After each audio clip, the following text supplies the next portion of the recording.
Transfiguration. I'm peasant next to your language because I'm not a peasant. Simple next to your love because I wound it. Dumb next to your voice because you are my lips and leave me speechless. Leave me also loneliness. Hurt me with the inexpressible.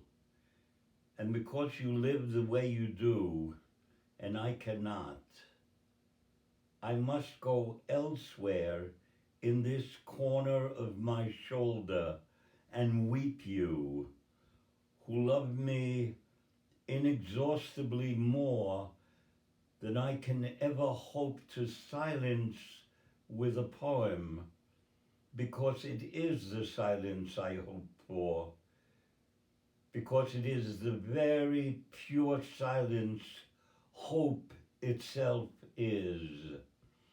And so I bend to my pencil, I say you, to the beautiful page, you, I say yes without speaking. I say many things, and still there is room, there is space. Your face is where I see forever. Path. Go to your broken heart. If you think you don't have one, get one. To get one, be sincere. Learn sincerity of intent by letting life enter, because you're helpless really to do otherwise. Even as you try escaping, let it take you and tear you open like a letter sent, like a sentence inside you waited for all your life, though you've committed nothing. Let it send you up. Let it break you, heart. Brokenheartedness is the beginning of all real reception. The ear of humility hears beyond the gates. See the gates opening. Feel your hands going akimbo on your hips. Your mouth opening like a womb giving birth to your voice for the first time. Go singing, whirling into the glory of being ecstatically simple. Write the poem. The Ferlinghetti Arcane. 1. Caro compagno. Let's see, how many years since we first touched base? 50, I believe, unless Alzheimer's already begun playing tricks on me. You'd come east early in 1961, riding the crest of the beat wave Jack and Alan were out there drumming on as a new American poetry. But you'd already been international in both Atlantic and Pacific Ocean theaters, chasing submarines in the war, and after North Carolina University on the GI Bill, getting your PhD in Paris at the Sorbonne.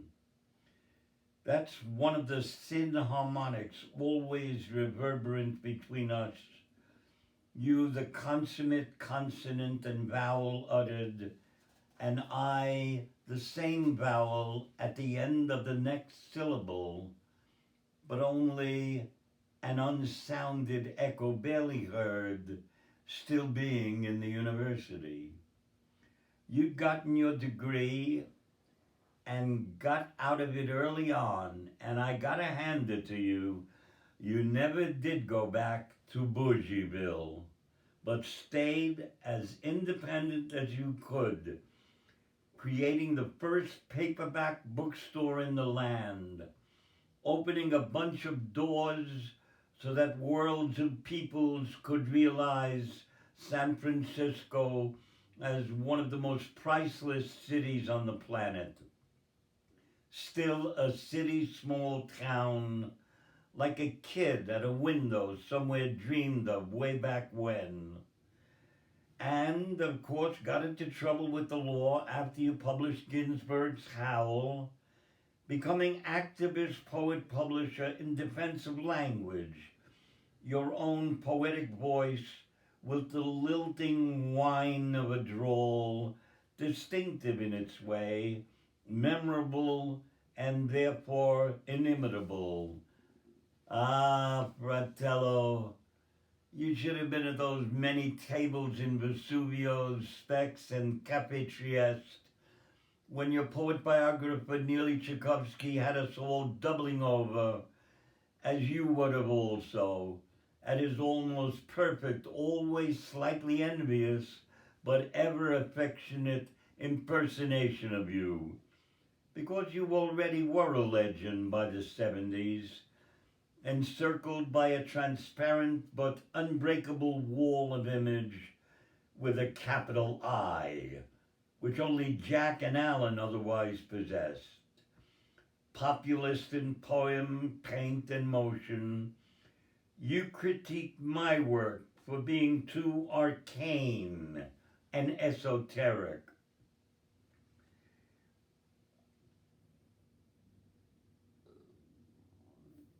While you stole from all the poets you loved, giving their phrases new context, a master of husker, of American corn, ironic deconstructivist of the rhythms of patriotic cliche.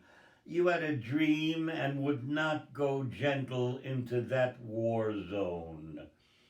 Even after I joined the Communist Labor Party in 1980, and you'd be chuckling, calling me Black Jack Stalinsky, till the Soviet Union fell under the US threats a decade later.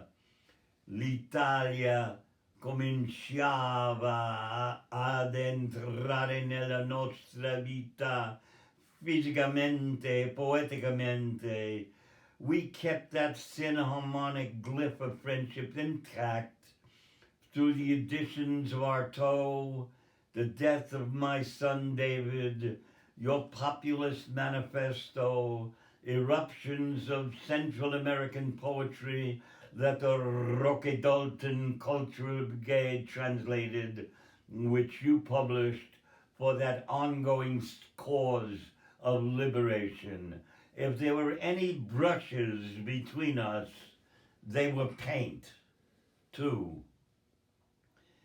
These later years, this millennial decade when you become closer out of brotherly need in a time of great anti-Semitism against Salam Aleikum as well, and with Alan gone, who was a light and also, I imagine, a heavy cargo for you.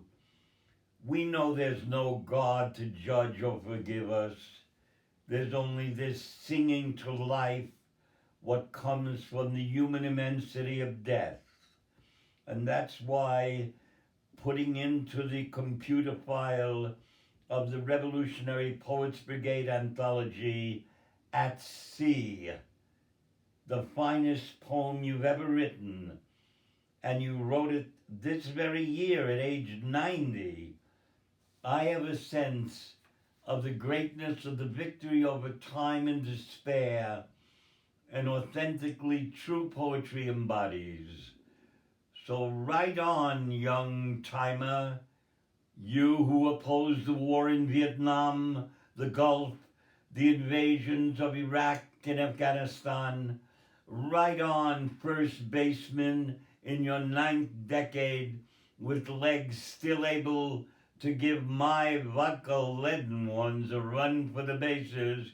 Well, sure, because I ride a bicycle every chance I get. To see you a few days ago in your Francisco Street flat after a bout with staph infection, who drilled you one in your heart socket when they were fitting a pacemaker in. Though the antibiotics make you tired, your complexion's still rosy, and I know all you want to do is get up and go downstairs and drive to your China Basin studio where alone you never are. So, Shore, we'll give you one more standing O, big guy.